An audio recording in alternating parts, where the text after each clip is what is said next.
Pak, kalau perlengkapan lengkap, Pak.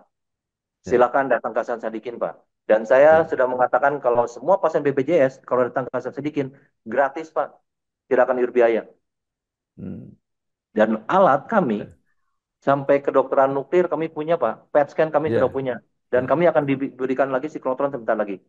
ya, Dan itu saya kira, saya kan pertama di Samarinda 2013 yang pertama punya PET scan, maaf tadi belum sebutin Pak. ya, Tahun ya, 2013, 2000, sorry, 2014, 2004, tahun 2015, saya membuat PET scan dan siklotron di Samarinda ya, Pak. Pertama ya, di luar Jakarta.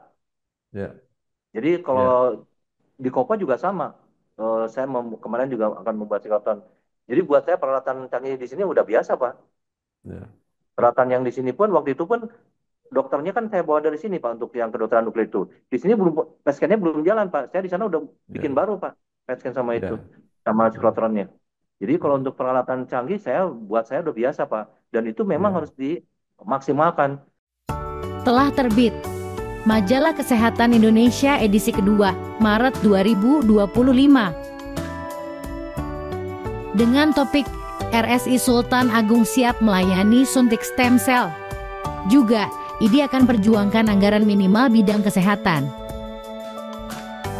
Untuk informasi dan berlanggan, silahkan hubungi nomor yang tertera pada video.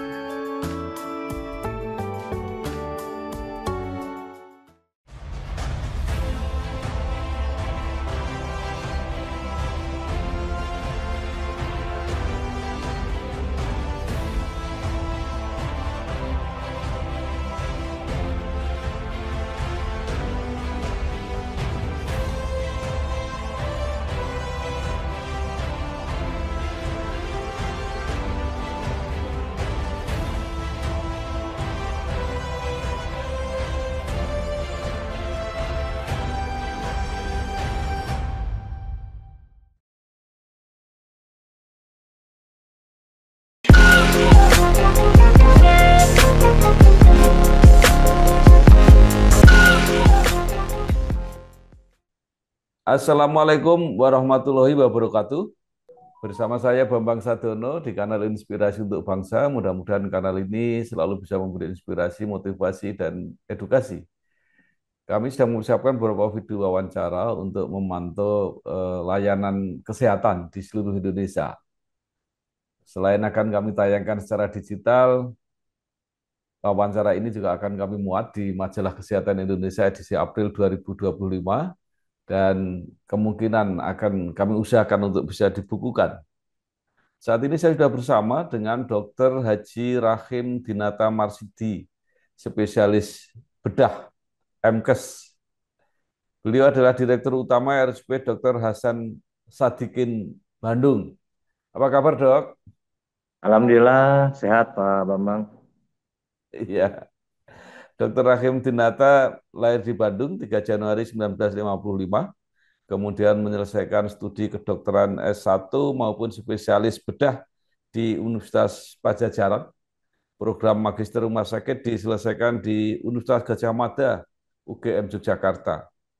Dalam perjalanan karir telah mengemban berbagai peran di bidang manajemen rumah sakit, termasuk menjadi Direktur Utama RSUD Kanuyoso Jati Wibowo, Balikpapan, kemudian Direktur Utama RSUD Abdul Wahab Sahrani, kemudian Direktur Utama Santoso Hospital Bandung, Kopo, dan saat ini menjadi Direktur Utama di Rumah Sakit Umum Pusat Dr. Hasan Sadikin Bandung. Nah, Dok, mungkin secara singkat bisa diceritakan perjalanan karir dan pengalaman-pengalaman yang menarik selama menjalani tugas sampai saat ini. Silakan, Dok. Baik, terima kasih Pak Bambang atas kesempatan dan tentu sangat saya hargai dan saya merasa bangga bisa diwawancara sama Pak Bambang nih. Eh, perjalanan saya adalah saya pertama masuk pernah menjadi kepala puskesmas Pak di Nah, Tegagunil pertama dia Bogor dari tahun eh, 83 sampai tahun 90 ya, dan alhamdulillah di puskesmas itu dari menjadi pimpinan Puskesmas Pembantu sampai menjadi pimpinan rumah sakit, maaf, pimpinan Puskesmas dengan perawatan, Pak. Ya. Selama kurang lebih 6 tahun saya megang di sana dan alhamdulillah juga saya waktu itu mendapat sebagai dokter teladan, Pak. Hmm. Waktu itu di Bogor itu. Nah, kemudian saya sekolah bedah di Hasan Sadikin, kembali ke alma mater dan lulus. Kemudian saya ditempatkan di Balikpapan, Pak, tahun 96.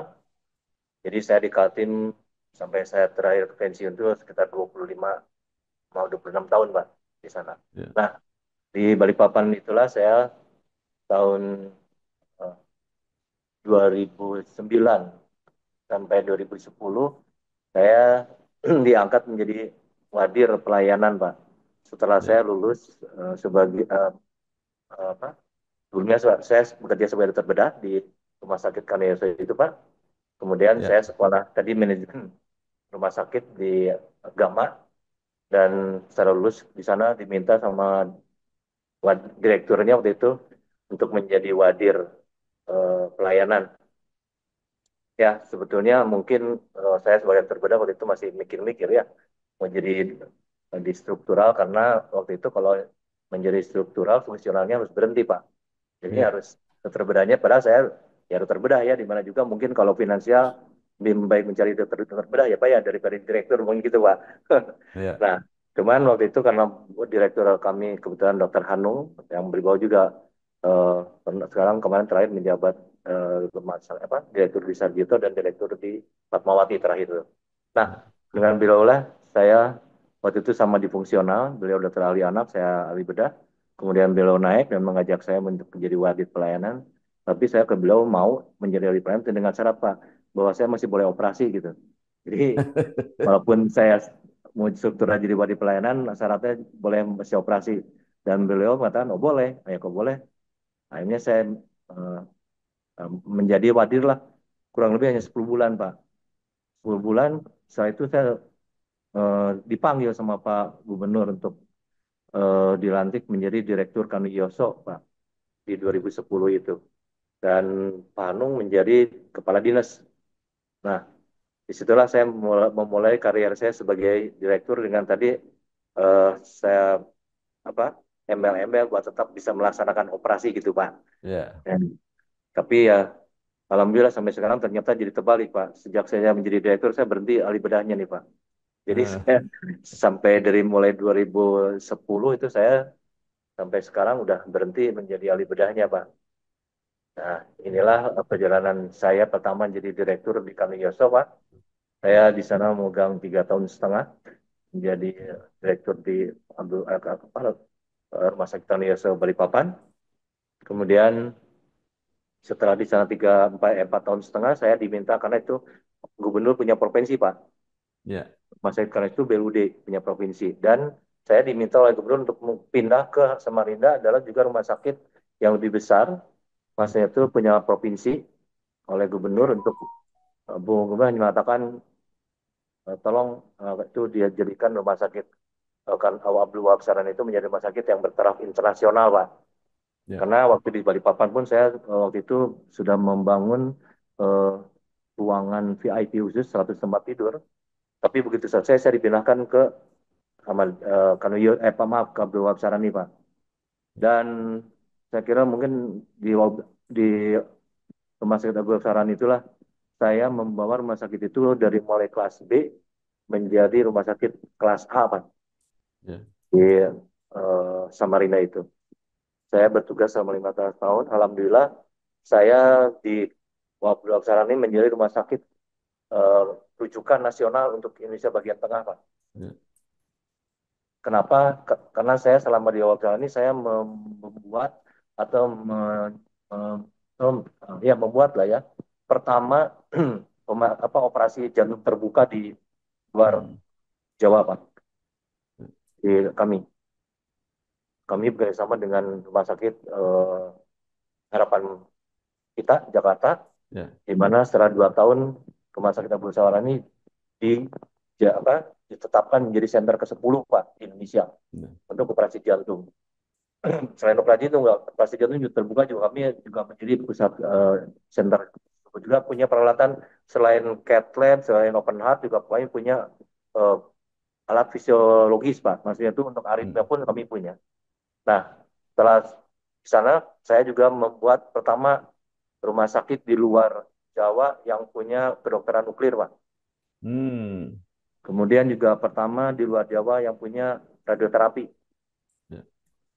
Kemudian juga yang pertama mempunyai eh, bedah bayi tabung Pak di Abdul Wahab Sarani. Ya. Nah, di sanalah kami mungkin orang ini direktur ngapain bikin rumah sakit seperti apa? Pertama kedokteran nuklir, pertama jantung. Padahal ya Samarinda cuma 1 juta penduduknya Pak. Ya. Dan di sana tuh pinggir hutan katanya. Tapi saya bilang ini bukan apa-apa. Ini justru pasarnya bukan Balikpapan Samarinda, tapi pasarnya adalah minimal di Indonesia Tengah Pak. Karena saya Hmm. yakin waktu itu bahwa pertama membuat kedokteran nuklir dan radioterapi itu di Jawa itu waiting listnya setahun lebih Pak.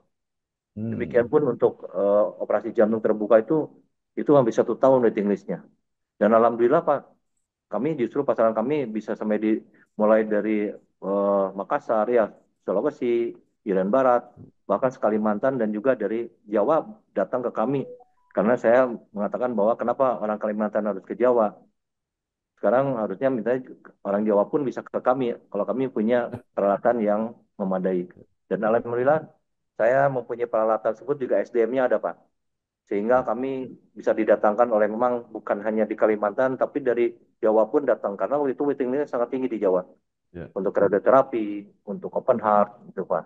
Nah, alhamdulillah eh, apa namanya permintaan dari Pak Gubernur untuk menjadikan Abdul Wahab Sarani sebagai rumah sakit yang bertaraf internasional itu dikatakan oleh Ibu Menteri, Ibu Muluk mengatakan bahwa Abdul Wahab Sarani sudah bisa dikatakan sebagai rumah sakit yang bertaraf internasional, Pak. Karena memang Ya. waktu itu saya ingin bersaing bahwa jangan dari Kalimantan banyak pasien yang pergi ke Penang atau ke Singapura, Pak. Ya. Seperti itu. Dan ini alhamdulillah saya kira dan terutama juga bisa lihat dengan income jasa pelayanan dokter kami cukup baik semua, Pak. Seperti itu yang kami bikin di Samarinda, Pak. Jadi bahwa rumah sakit itu kalau kita bisa membuat rumah sakit yang memang dengan unggulan-unggulan yang baik dan bisa ditata dengan baik, tadi Pak, dokternya happy, rumah sakitnya happy, pegawainya pun happy, dan pun pasiennya, Pak. Dan saya sampai membuat saya rumah singgah untuk yang dilakukan radioterapi itu kan radioterapi itu kan bisa sampai 36 kali, Ya. bisa sampai 40 kali. Kami sediakan rumah singgah di Samarinda itu waktu itu hanya semalam 100.000 dengan eh, apa breakfast Pak. Dan pasien-pasien sana kami jemput untuk dibawa ke rumah sakit dari rumah singgah itu. Alhamdulillah berjalan dan saya eh, sebetulnya saya tuh sama Pak Gubernur tuh suruh pensiun Pak saya tuh harusnya udah pensiun dari mulai 56 kan Pak waktu di Balikpapan. Ya. Itu sama Ya. Gubernur nggak pernah boleh terus Pak. Sampai 4 kali saya Ya. 56 nggak pensiun nggak boleh, 58 nggak boleh, sampai 60 nggak boleh. Karena waktu di Samarinda tuh BLUD kan boleh dengan usia yang di atas 60 masih boleh menjabat Ya. sebagai direktur Pak. Jadi saya Ya. akhirnya berhenti di sana usia 65 tahun baru saya pensiun Pak. Itu pun karena keluar SK dari Depdagri bahwa direktur rumah sakit BLUD itu usianya nggak boleh lebih dari 60 tahun, Pak. Jadi saya ya walaupun gubernur yang baru itu pergantian gubernur ya Pak ya, waktu itu Ya. meminta saya ya nggak bisa karena saya habis pensiun. Jadi orang lain 60 tahun, SK saya juga 60 keluar Pak. Cuman berhentinya Ya. dari Abdul Wahab Sani saya umur 65 tahun. Nah, jadi kemudian saya ke Jawa Pak. Pulang, pulang, saya orang Bandung kan Pak. Jadi saya pulang ke Ya. Bandung Pak. Nah waktu pulang ke Bandung saya diminta oleh Gubernur Jawa Barat untuk menjadi tim akselerasi Jabar Juara di bidang kesehatan Pak. Hmm.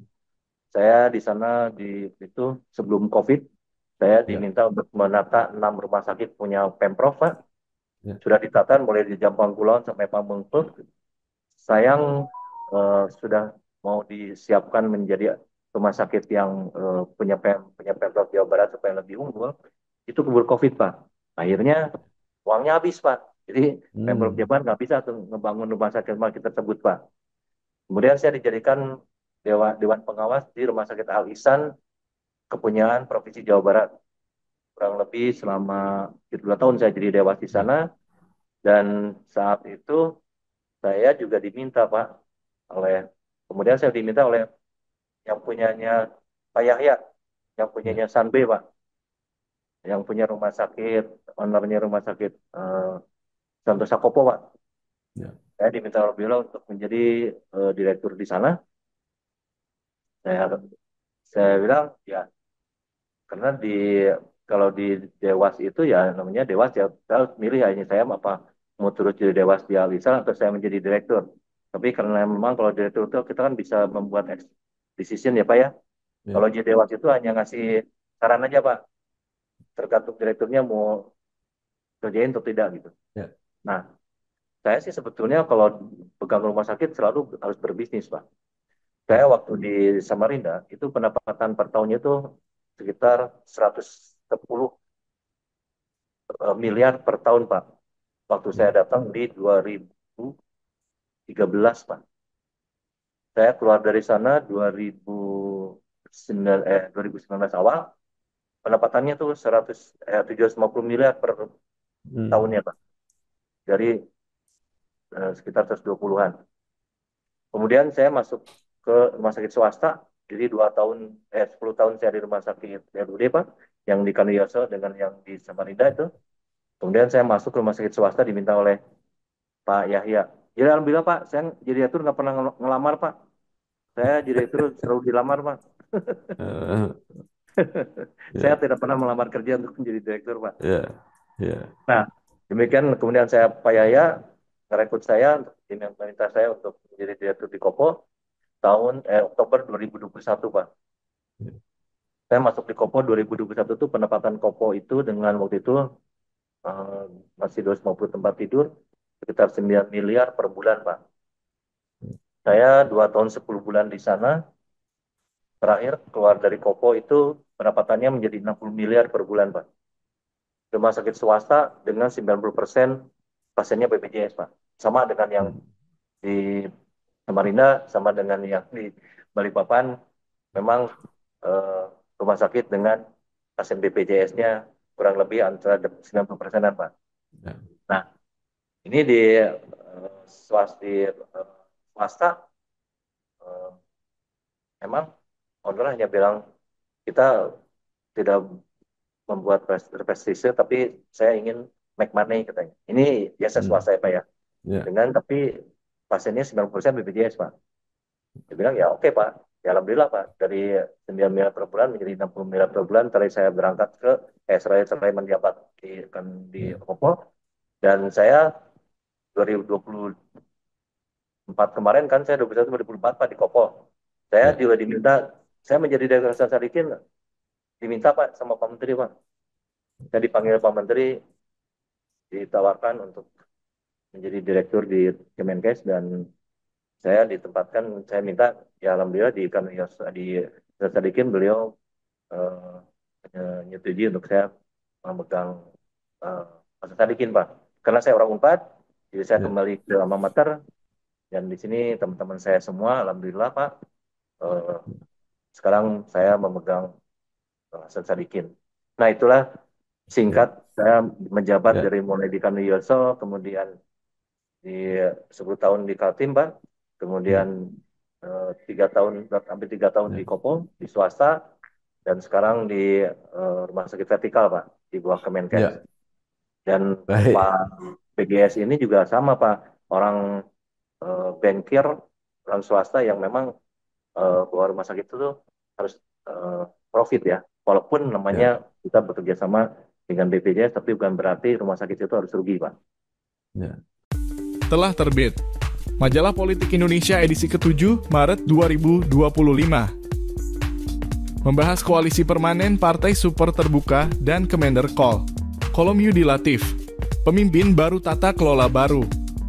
Kekompakan Prabowo, SBY, dan Jokowi. Serta menanti berakhirnya dualisme PWI. Untuk informasi dan pemesanan bisa menghubungi nomor yang ada pada video.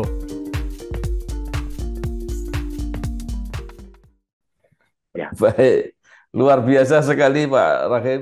Eh, yang istimewa itu sudah pensiun sebagai PNS, tapi bisa diangkat menjadi Direktur Rumah Sakit Kemenkes. Itu seperti apa, Pak?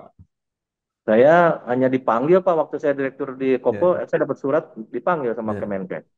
ya. Kemudian di sana ada syaratnya bahwa jadi direktur di sini nggak ada umurnya Pak, nggak ada batas umur. Jadi saya Oh, cuman, ya ya, saya nggak tahu kalau ada batas umur nggak boleh kali ya.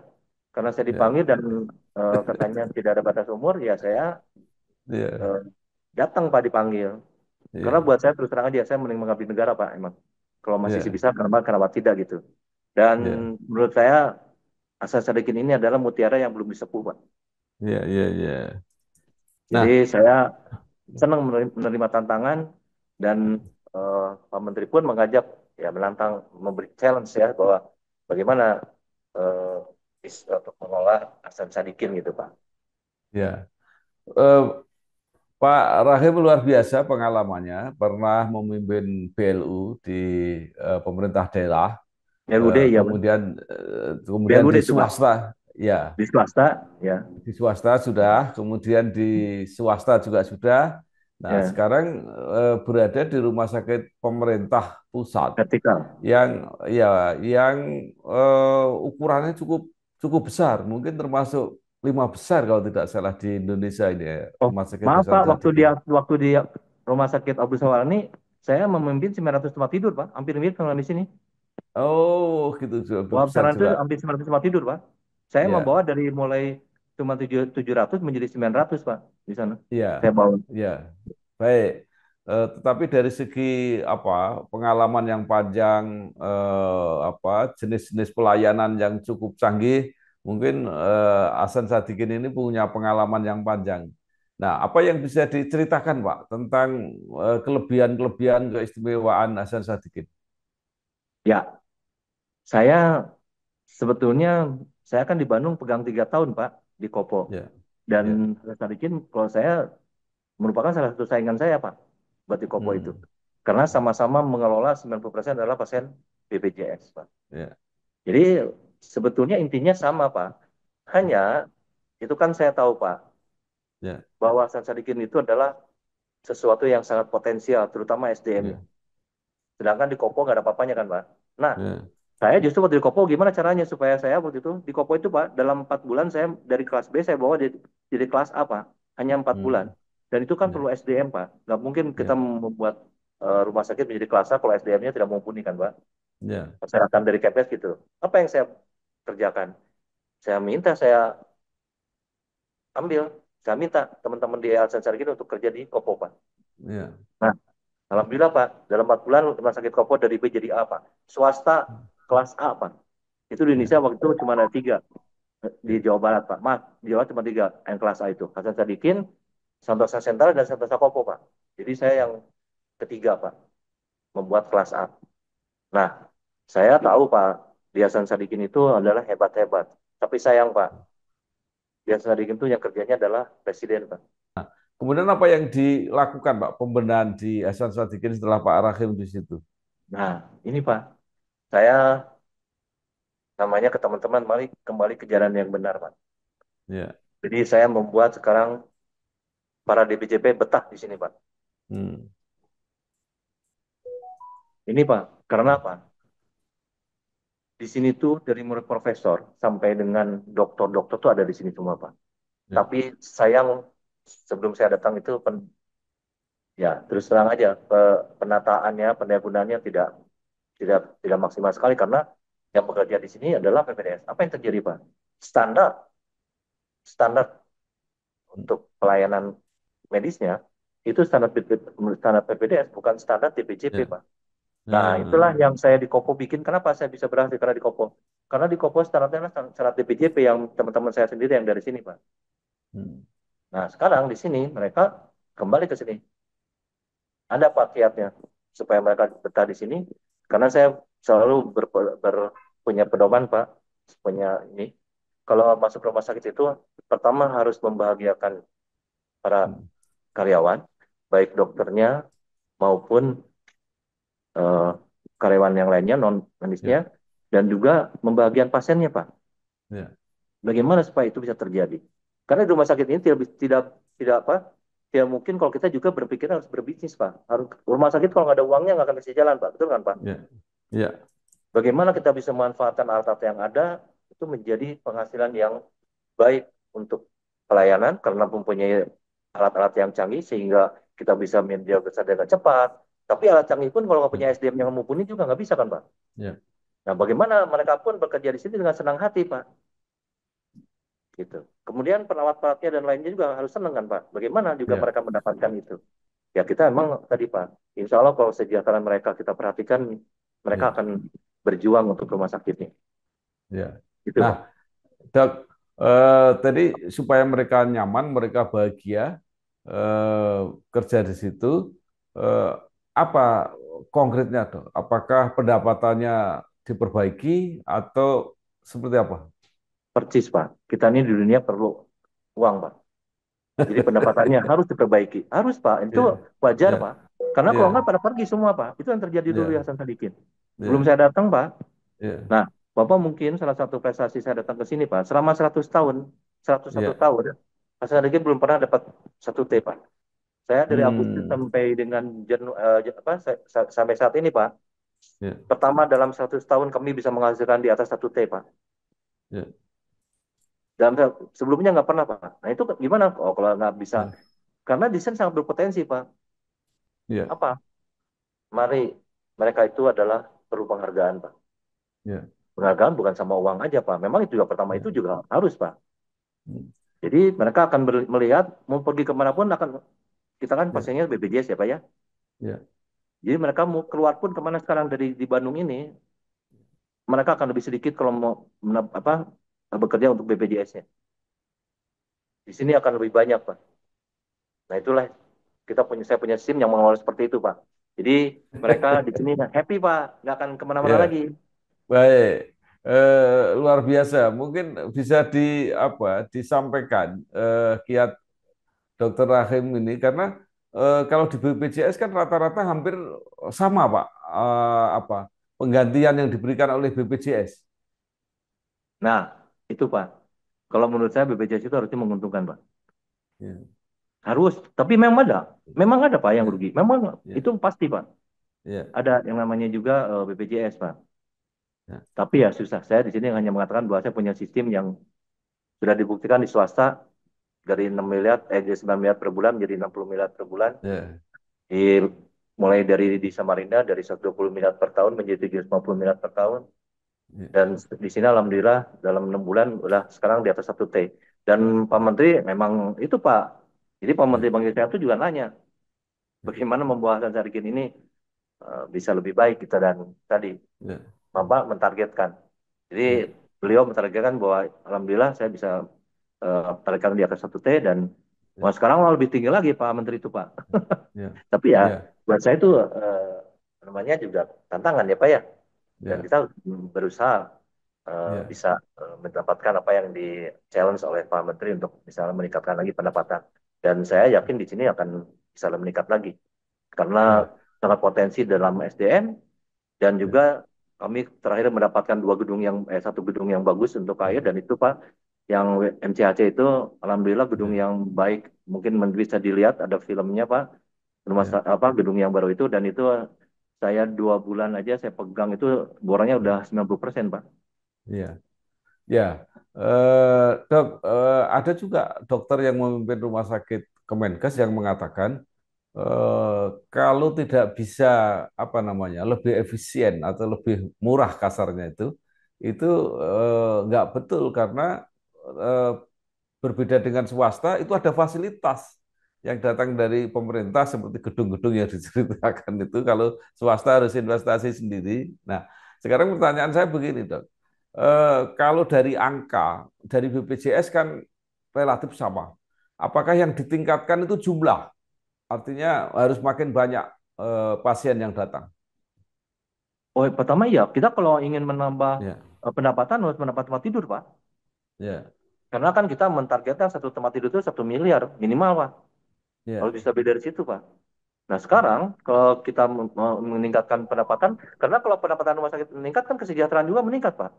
Ya, Dokternya juga akan naik Pak. ya, Karyawannya juga akan naik. ya, Kan gitu ya Pak ya. ya, ya. Nah, Baik, kalau ya maaf, ya, jadi kita harus tahu betul Pak, BPJS itu di mana sih? Mana yang ya, ruginya, mana yang ya, untungnya. Kita harus pintar-pintar bagaimana kita membuat ada subsidi silang Pak. ya, ya.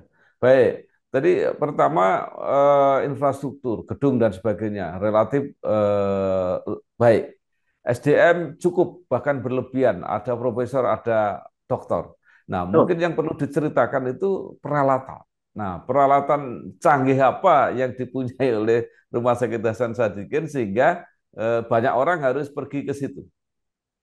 Pak, kalau peralatan lengkap Pak. Ya, Silakan datang ke Hasan Sadikin Pak. Dan saya ya, sudah mengatakan kalau semua pasien BPJS kalau datang ke Hasan Sadikin gratis Pak, tidak akan berbiaya. hmm, Dan alat kami ya, sampai kedokteran nuklir kami punya Pak, PET scan kami sudah ya, punya. Dan ya, kami akan diberikan lagi siklotron sebentar lagi. ya, Dan itu saya kira, saya kan pertama di Samarinda 2013 yang pertama punya PET scan, maaf tadi belum sebutin Pak. ya, Tahun ya, 2013, 2000, sorry, 2014, 2015, tahun 2015, saya membuat PET scan dan siklotron di Samarinda ya, Pak. Pertama ya, di luar Jakarta. ya, Jadi kalau ya, di Kopa juga sama. Saya kemarin juga akan membuat siklotron. Jadi buat saya peralatan canggih di sini udah biasa Pak. ya, Peralatan yang di sini pun waktu itu pun dokternya kan saya bawa dari sini Pak untuk yang kedokteran nuklir itu. Di sini belum PET scan-nya belum jalan Pak. Saya di sana udah bikin ya, baru Pak PET scan sama itu ya, sama ya, siklotronnya. Jadi kalau ya, untuk peralatan canggih buat saya udah biasa Pak. Dan itu memang ya, harus dimaksimalkan untuk terutama untuk pasien-pasien. Dan di sini SDM-nya bagus semua Pak ya.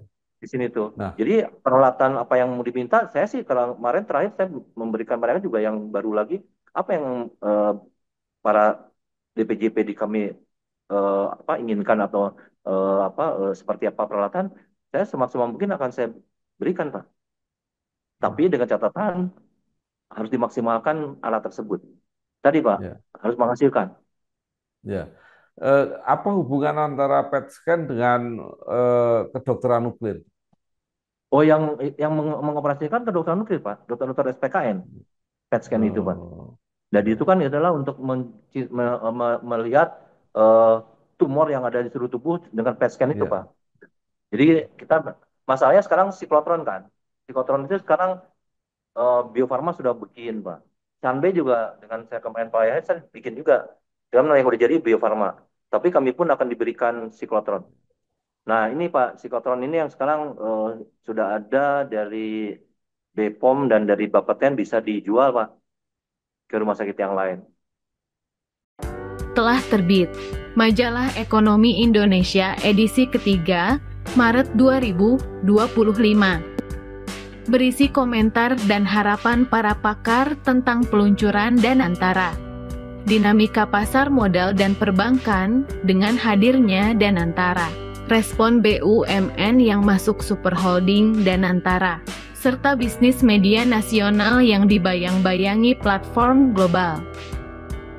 Untuk informasi dan berlangganan, dapat menghubungi kontak yang ada pada video.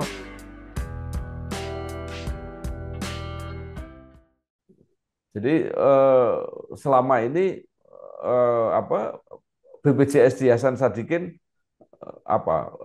baik-baik saja, tidak pernah ada persoalan karena di Oh, beberapa kalau tempat kan namanya sering persoalan, ada kalau persoalan ada aja Pak. Cuman mereka nggak ada akan bayar Pak ini. Tapi kalau persoalan ya, ada. Tadi mereka mengeluh yang namanya masuk ke rumah sakit itu nunggu lama. Ya maklum ya, Pak, pasiennya ya, 90% BPJS. Tapi kan kami mulai mengatur. Kami dengan mulai sekarang dengan smartphone. Jadi mereka ya, kalau datang dapat nomor di atas nomor 30 jangan datang jam 8 gitu Pak.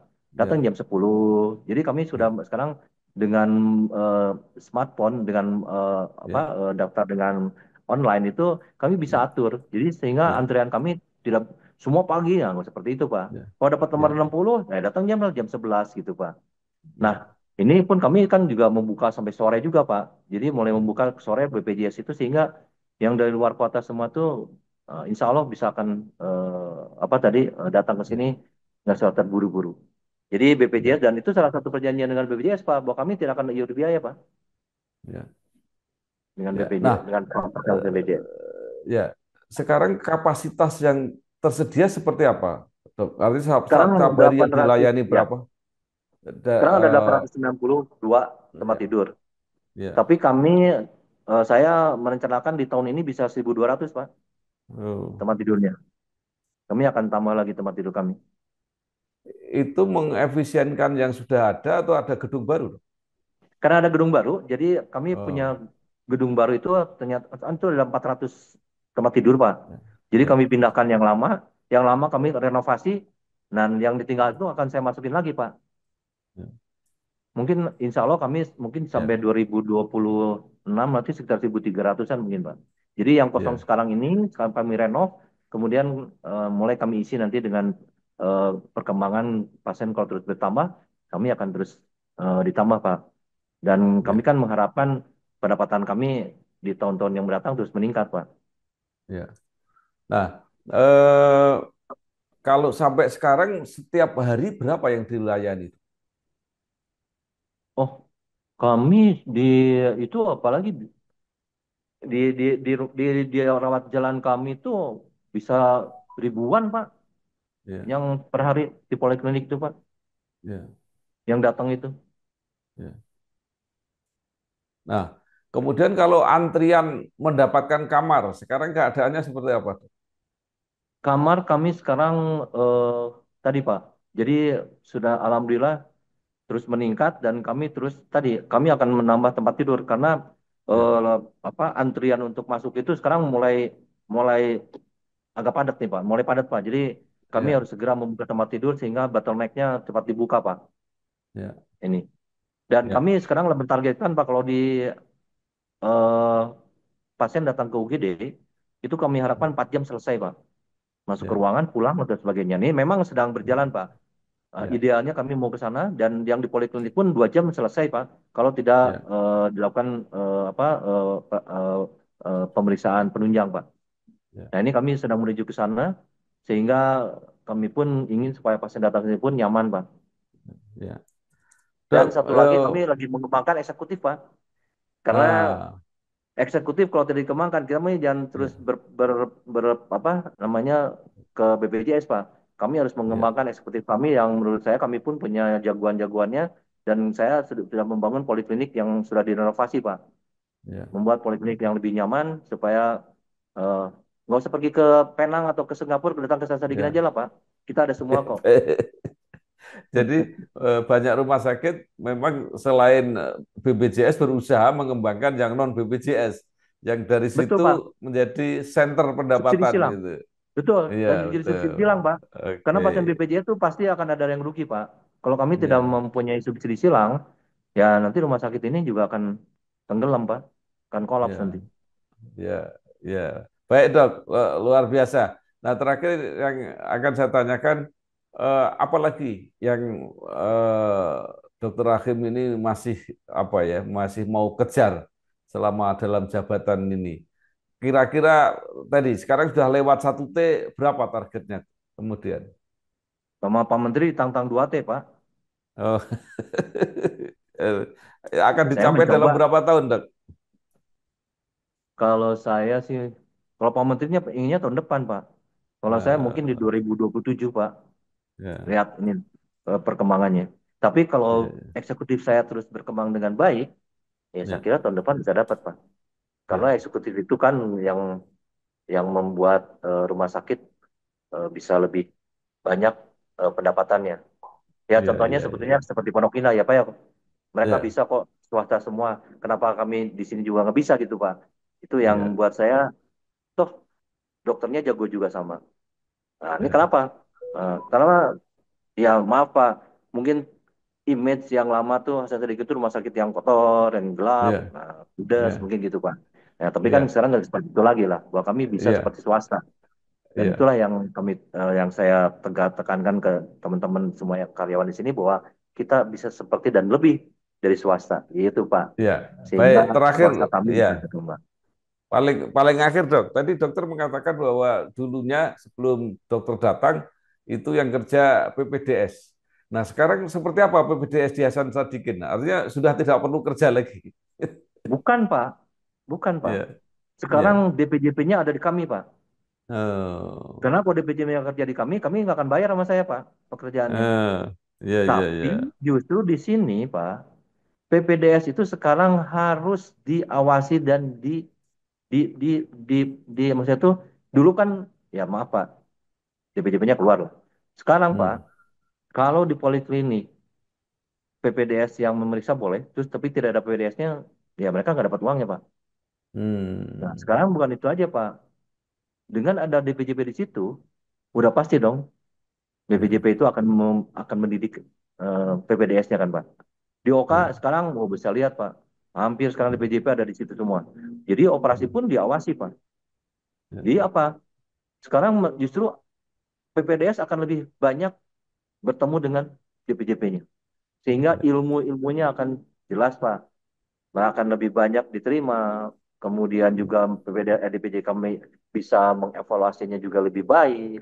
PPDS-nya dapat ilmunya dari dokternya sekarang lebih banyak ketemu, jadi lebih banyak lagi. Jadi saya harapkan justru nanti PPDS yang dihasilkan oleh Hasan Sadikin bersama Fakultas Kedokteran adalah yang memang dokter yang lulus dengan kualitas yang baik, Pak. ya. Baik. Terima kasih sekali, Dr. Haji Rahim Dinata Marsidi, spesialis bedah, Direktur Utama RSUP Dr. Hasan Sadikin.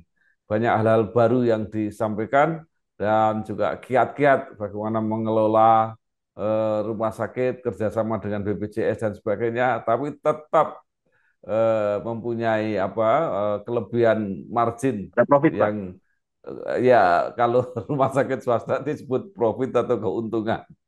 Nah, sekali lagi terima kasih Dok, sukses.